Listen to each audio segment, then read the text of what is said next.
I've got a feeling this is going to be a really long video. Hi guys, today we are discussing everything you need to know about hamster wheels. Now I did make a video similar to this a few years ago, but if you've seen my content from back then, you can understand why I'm remaking it. And for those wondering, I have no idea if this information can be used for all small animals, so if you have a pet other than a hamster that you're wanting information for, I strongly suggest that you go to a forum to ask. When you first go shopping for your wheel, you'll notice that there are three common types that are sold: a mesh, a barred, and a solid wheel. For hamsters, mesh wheels and barred wheels are dangerous and should not be used. The two main reasons that they shouldn't be used are: one, because they can cause injuries for the legs and toes because they can easily become trapped in the gaps, especially with barred wheels. The other reason is that hamsters use their wheels a lot. They run on them for a large portion of the day, and long-term running on mesh floors can cause a condition called Bumblefoot, which is essentially large painful abscesses on the base of your hamster's feet. One thing I should point out is that hamsters have naturally bumpy feet, so if you take a look at them and you notice loads of lumps, don't worry, that's perfectly normal. Bumblefoot and abscesses are very obvious. They are big, they are red, they look painful, and your hamster will not have an easy time walking on them. To try and make mesh and barred wheels safer, some people will choose to run duct tape on the inside and outside just to create a smooth running surface. Now this can be a good temporary solution, however it's not one I would personally recommend, just because if your hamster does decide to chew on that duct tape, it can cause some serious problems for them. If you have a meshed or barred wheel in your cage at the moment, the best thing you can do is remove it immediately and go out to the shops and buy a solid wheel. For anyone who is not quite sure what a solid wheel is, it will look something like this, with no holes on the running track. It may have grips on the inside, which are perfectly safe as they are very shallow and they are soft. They just help your hamster to grip the wheel and run a little easier.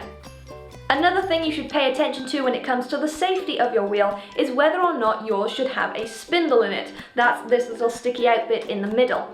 If you have a long-haired Syrian with a very long coat, this is especially common with male long-haired Syrians, you may want to avoid wheels with spindles, as the fur can become tangled around it and pulled from the hamster, which can be very, very painful. Female long-haired Syrians who have shorter coats and any short-haired hamster can use a spindled wheel just fine.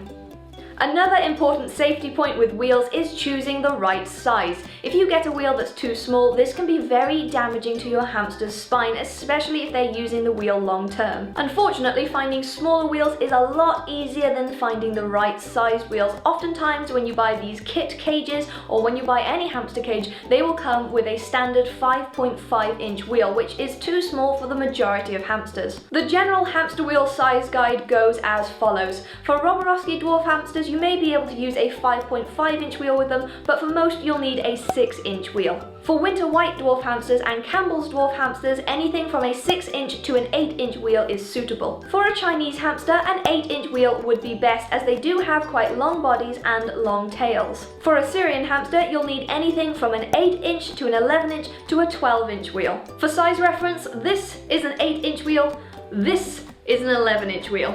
It's so important that when your hamster runs on their wheel that their back is as straight as possible. When their back starts to curve, that's when problems start. Personally, I would recommend that you always pick the larger size for your hamsters. So for dwarf hamsters, going for an 8-inch, and for Syrian hamsters going for an 11 or possibly a 12-inch wheel. The reason I suggest opting for the larger size is because when you get your hamster, most of the time they are still quite small and they're going to grow as you have them, and you don't know exactly how big they're going to get. So if you get them a wheel that suits them at that size, they may quickly outgrow it, which means you need to replace a wheel and spend more money. So to save you money and make sure your hamster always has the right size wheel, I would say go for the bigger one.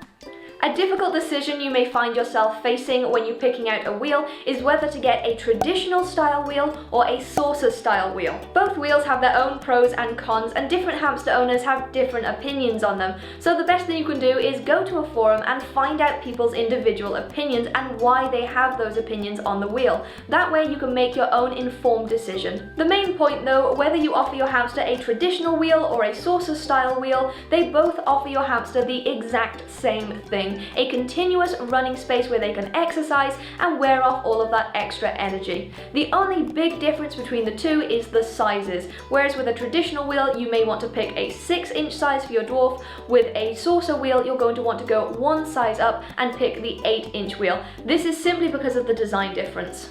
Now you should have some idea of what you're looking for with a wheel. Unfortunately though, when you go looking for one, you're going to be bombarded by so many different brands. There are a lot of them out there, some popular, some not so popular, some good, some not so good. Just like when it comes to choosing between a traditional wheel and a spinner wheel, the best place to make up your mind on brand is in a forum, getting other people's opinions and why they have those opinions and what their experiences are with certain brands. Don't feel you're limited to just commercial wheels though, as you absolutely can DIY your own wheel. And I in fact have 3 tutorials on different wheels which I will link at the end of this video as well as in the description box down below.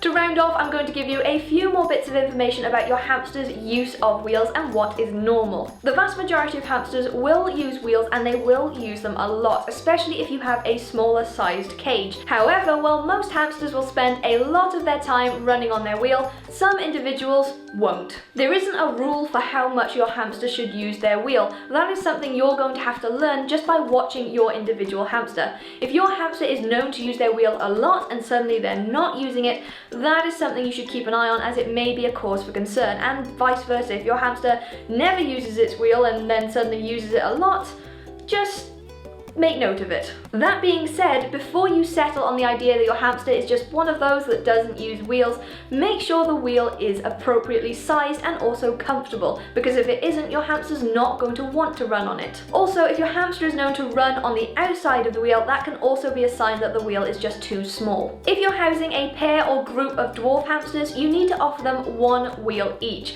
This is one of the many reasons why the cage needs to be very big when you have more than one dwarf hamster. While it's very common and normal for pairs and groups of dwarf hamsters to all use the same wheel at the same time, they should still be offered the option for using their own.